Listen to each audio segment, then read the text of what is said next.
Interest rates में बदलाव सीधा आपकी जेब पर कैसे असर डालता है? देश की सेंट्रल बैंक आरबीआई जब भी इंटरेस्ट रेट्स में बदलाव करती है, तो इसका असर पूरी इकोनॉमी में एक चेन रिएक्शन की तरह से काम करता है। कुछ जगहों पर इसका असर डायरेक्ट देखने को मिलता है, तो वहीं कुछ जगहों पर इनडायरेक्ट इम्पैक्ट दिखाई देता है। नमस्कार दोस्तों, वीडियो में आपका स्वागत है। आज हम इंटरेस्ट रेट और इसके बदलाव से आपके जीवन पर क्या इम्पैक्ट होगा, इसके बारे में सीखेंगे।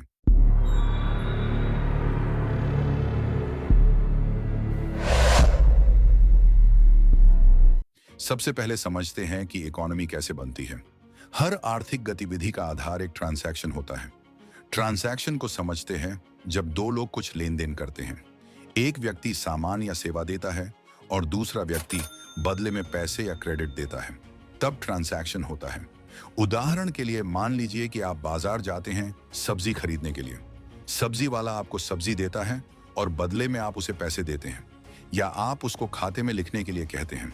अगर आपने पैसे दिए तो ये एक सीधा लेन देन हुआ, लेकिन अगर आपने खाते पर इसे उधार लिखा दिया तो ये क्रेडिट का इस्तेमाल है। इसका मतलब है कि आपने अभी पेमेंट नहीं किया, लेकिन भविष्य में पेमेंट करेंगे। यही सिंपल सा प्रिंसिपल पूरी इकोनॉमी पर लागू होता है। जब लोग खरीदारी करते हैं या सर्विसेज लेते हैं, तो हर बार एक ट्रांजैक्शन होता है। कुछ ट्रांजैक्शन कैश में होते हैं और कुछ उधार या क्रेडिट पर। इस तरह हर ट्रांजैक्शन छोटे छोटे टुकड़ों में मिलकर पूरी अर्थव्यवस्था को चलाते हैं। गुड्स, सर्विसेज और फाइनेंशियल एसेट्स के लिए मनी और क्रेडिट का आदान प्रदान करते हुए देश की जनता, बिजनेसेस, गवर्नमेंट और बैंक्स इसी तरह से इकोनॉमी को सब मिलकर चलाते हैं। सबसे बड़ा बायर और सेलर सरकार होती है, जिसके दो महत्वपूर्ण अंग हैं। एक सेंट्रल गवर्नमेंट जो टैक्स कलेक्ट करता है और पैसा खर्च करता है, और दूसरा सेंट्रल बैंक जो अन्य खरीदारों और विक्रेताओं से अलग है, क्योंकि यह अर्थव्यवस्था में कैश और क्रेडिट की मात्रा को नियंत्रित करता है। यह इंटरेस्ट रेट्स को प्रभावित करके और नया पैसा छाप कर ऐसा करता है। सेंट्रल बैंक क्रेडिट के फ्लो में एक महत्वपूर्ण खिलाड़ी होता है। आप सोच रहे होंगे, यह क्रेडिट क्या होता है? क्रेडिट ट्रांजैक्शन का सबसे महत्वपूर्ण हिस्सा है। यह सबसे अस्थिर हिस्सा भी होता है। जैसे खरीदार और विक्रेता लेन देन करने के लिए बाजार जाते हैं। लेंडर यानी ऋणदाता जो लोन देता है, और बोरोवर्स यानी उधारकर्ता जो उधार लेता है, ये दोनों भी ऐसा ही करते हैं। लेंडर्स आमतौर पर अपने पैसे को और अधिक पैसा बनाना चाहते हैं। ज्यादातर केसेस में ये बैंक्स होते हैं, और बोरोवर्स यानी आप, मैं और आम जनता होते हैं। आमतौर पर हम कुछ ऐसा खरीदना चाहते हैं जिसे हम खरीद नहीं सकते, जैसे घर या कार, या हम व्यवसाय शुरू करने जैसी किसी चीज में निवेश करना चाहते हैं। क्रेडिट दोनों की मदद कर सकता है, और क्रेडिट से इस तरह बोरोवर्स को वो मिल जाता है जिसकी वो चाह रखते हैं। बोरोवर्स उधार ली गई राशि, जिसे प्रिंसिपल अमाउंट कहते हैं, इसे अतिरिक्त राशि, जिसे इंटरेस्ट अमाउंट कहते हैं, के साथ चुकाने का वादा करते हैं। जब इंटरेस्ट रेट ऊंची हो तो महंगाई होने के कारण लोगों के लिए लोन लेना मुश्किल होता है, और जब इंटरेस्ट रेट कम होती है तो लोन लेना आसान हो जाता है, क्योंकि ये हमारे लिए सस्ता हो जाता है, तो लोगों का उधार लेना बढ़ जाता है। जब बोरोवर्स चुकाने का वादा करते हैं और लेंडर्स उन पर विश्वास करते हैं, तो क्रेडिट बनता है। कोई भी दो व्यक्ति एक दूसरे के साथ सहमत होते हुए क्रेडिट को बना सकते हैं।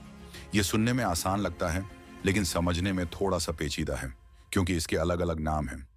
जैसे ही क्रेडिट बनता है, वह तुरंत कर्ज या फिर डेट में बदल जाती है। कर्ज लेंडर के लिए एसेट है और उधारकर्ता यानी हमारे लिए लायबिलिटी होता है।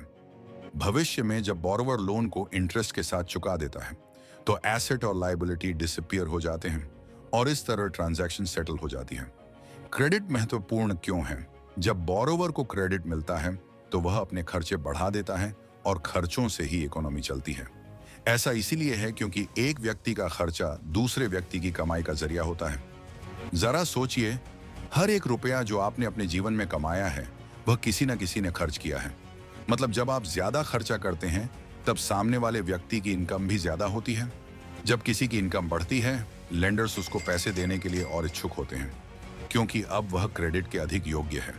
इसका सबसे अच्छा उदाहरण आपने जीवन में जरूर देखा होगा कि जब आपकी इनकम बढ़ जाती है, या आपकी जब जॉब लगती है और आपको हर महीने फिक्स्ड इनकम मिलती है, तो आपको अचानक से बैंक्स के एम्प्लॉयज का कॉल आना शुरू हो जाते हैं कि सर, हम आपको क्रेडिट कार्ड ऑफर करना चाहते हैं, या हम आपको लोन ऑफर करना चाहते हैं। मतलब जब आपकी इनकम बढ़ जाती है या फिर आपके पास में कोलैटरल जैसे कि घर, गाड़ी, गहने आदि संपत्ति होती है, तो आप आसानी से लोन चुका सकते हैं क्योंकि आपकी इनकम क्रेडिट से बहुत अधिक है। यदि आप किसी रीजन से लोन नहीं चुका पाते हैं, ऐसे हालात में आप अपने कोलैटरल एसेट्स को बेचकर लोन को चुकता कर सकते हैं और इससे मनी लेंडर यानी बैंक्स भी सुनिश्चित हो जाते हैं कि आप अपने लोन को भविष्य में चुका सकते हैं। इसलिए बढ़ी हुई इनकम अधिक उधार लेने की अनुमति देती है, जिससे खर्चे बढ़ जाते हैं और एक व्यक्ति का खर्चा किसी दूसरे व्यक्ति की कमाई का जरिया है। इस सेल्फ रीइंफोर्सिंग पैटर्न की वजह से इकोनॉमी की ग्रोथ होती है। अब आपके लिए एक सवाल, एक फंडामेंटल रीजन आप कमेंट सेक्शन में बताइए जिसकी वजह से शेयर बाजार में स्टॉक्स के दाम गिरते हैं। अगर आपको नहीं पता तो वीडियो में बस बने रहिए, कुछ देर में हम इस पर चर्चा करेंगे। आइए अब समझते हैं इंटरेस्ट रेट्स में बदलाव, शेयर बाजार, बैंकिंग सेक्टर और रियल एस्टेट पर क्या असर डालते हैं। पहला केस, जब इंटरेस्ट रेट्स बढ़ते हैं तो इसका असर शेयर बाजार पर भी देखने को मिलता है। शेयर बाजार में इसका नेगेटिव इंपैक्ट दिखाई देता है। बढ़े हुए इंटरेस्ट रेट्स की वजह से कंपनियों के लिए कर्ज लेना महंगा हो जाता है। आरबीआई ने 4 मई 2022 को मॉनेटरी पॉलिसी मीटिंग में इंटरेस्ट रेट्स को 40 बेसिस पॉइंट से बढ़ाकर 4.4% पर कर दिया था। इसके बाद 8 जून 2022 को दूसरी बार 50 बेसिस पॉइंट से बढ़ाते हुए इसे 4.9% पर कर दिया गया। आरबीआई का यह डिसीजन आईटी सेक्टर को भी प्रभावित करता है। अगले एक महीने में आईटी सेक्टर 16% की गिरावट में देखने को मिलता है। नए प्रोजेक्ट्स, फैक्ट्रियों का विस्तार, नए मशीनरी इक्विपमेंट को खरीदना जैसे और ऑपरेशंस को करने के लिए कंपनियां बैंक से लोन लेती हैं। अब क्योंकि इंटरेस्ट रेट्स बढ़ गए हैं तो अब कंपनियों को लोन पर अधिक इंटरेस्ट चुकाना पड़ेगा। यह उनकी कॉस्टिंग को बढ़ा देता है, जिससे कंपनियों का मुनाफा कम हो जाता है। बढ़ते इंटरेस्ट रेट्स के साथ लोगों की परचेसिंग पावर भी घट जाती है। लोगों के लिए होम लोन्स, ऑटो लोन्स और पर्सनल लोन जैसे सभी लोन्स महंगे हो जाते हैं। कुल मिलाकर इकोनॉमी में डिमांड कम हो जाती है, जिससे कंपनियों की सेल्स पर असर पड़ता है। इन्वेस्टर्स का कॉन्फिडेंस कंपनियों की ग्रोथ पर खत्म होने लगता है। बढ़ते हुए इंटरेस्ट रेट्स के साथ इन्वेस्टर्स अंदाजा लगाते हैं कि कंपनियों की फ्यूचर अर्निंग्स घट सकती है। शेयर बाजार में इसी नेगेटिव सेंटिमेंट के कारण कंपनियों के स्टॉक प्राइसेस में गिरावट देखने को मिलती है। मुनाफे के दबाव में इन्वेस्टर्स अपने शेयर्स बेचना स्टार्ट कर देते हैं, खासकर उन सेक्टर्स से जहां पर कंपनियां काम करने के लिए ज्यादातर लोन्स पर निर्भर रहती हैं। उदाहरण के लिए oil and gas sector, real estate sector और इंफ्रास्ट्रक्चर जैसे सेक्टर जो बड़े प्रोजेक्ट्स पर काम करने के लिए बैंक से भारी लोन लेते हैं। अगर आप वीडियो में यहां तक हमारे साथ बने रहे हैं तो आपसे रिक्वेस्ट है कि वीडियो को लाइक, शेयर और चैनल को सब्सक्राइब करके मुझे सपोर्ट करिए। इससे मुझे मोटिवेशन मिलता है और मैं आपके लिए और भी इंफॉर्मेटिव वीडियोस आगे बनाता रहूंगा। कमेंट्स में बताइए कि क्या आपकी ईएमआई या लोन्स पर बढ़ते हुए इंटरेस्ट रेट्स का आपने कोई असर महसूस किया है। चलिए वीडियो पर वापस आते हैं। केस 2, घटती हुई इंटरेस्ट रेट्स।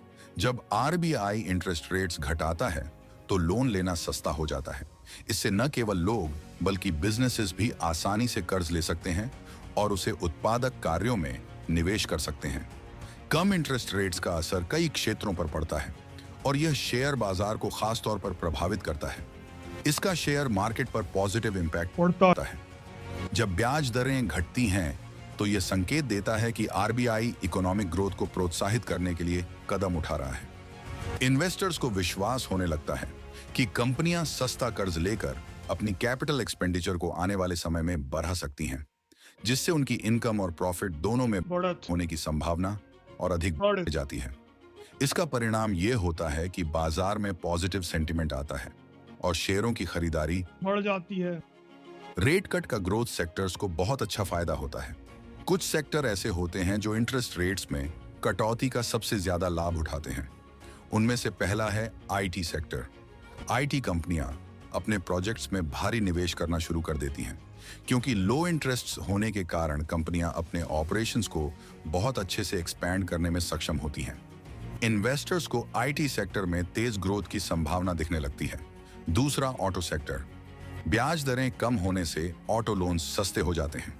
ग्राहक नई गाड़ियां खरीदने के लिए अधिक इच्छुक होते हैं। उदाहरण, जब ब्याज दरें घटती हैं तो इसका असर इन्वेस्टर्स को ऑटोमोबाइल कंपनियों की सेल्स में बढ़त के साथ साफ नजर आता है। अपने दोस्तों के साथ इस जानकारी को जरूर शेयर करिए, जिससे वो भी इंटरेस्ट रेट्स में बदलाव को आसानी से समझ सकें। Case 3, stable interest rates. जब आरबीआई ब्याज दर को स्थिर रखता है तो इसका अर्थ है कि मौजूदा आर्थिक स्थितियों में कोई बड़ा बदलाव आवश्यक नहीं है। ये इन्वेस्टर्स और इंडस्ट्रीज को स्थिरता प्रदान करता है। चलिए इसे विस्तार से समझते हैं। 1, शेयर बाजार पर प्रभाव। जब ब्याज दर स्थिर रहती है तो बाजार पर इसका कोई बड़ा सीधा प्रभाव नहीं दिखाई देता है। ऐसे में इन्वेस्टर्स का ध्यान अन्य जगहों पर फोकस होता है, जैसे कि corporate results, global market conditions, inflation आदि। कंपनियों को अपने फंडिंग खर्च में स्थिरता मिलती है। इन्वेस्टर्स को इकोनॉमी में स्टेबिलिटी की संभावना दिखाई देती है और बाजार में इसे एक पॉजिटिव सेंटीमेंट के रूप में देखा जाता है। 2, बैंकिंग सेक्टर पर प्रभाव। बैंकिंग सेक्टर को ब्याज दर स्थिर रहने से बहुत फायदा होता है, क्योंकि इससे उनके लोन और डिपॉजिट ऑपरेशंस में स्टेबिलिटी बनी रहती है। कंपनियों और ग्राहकों को कर्ज लेने में सुविधा होती है। उदाहरण, HDFC बैंक का NIM नेट इंटरेस्ट मार्जिन 2024 में स्थिर रहा।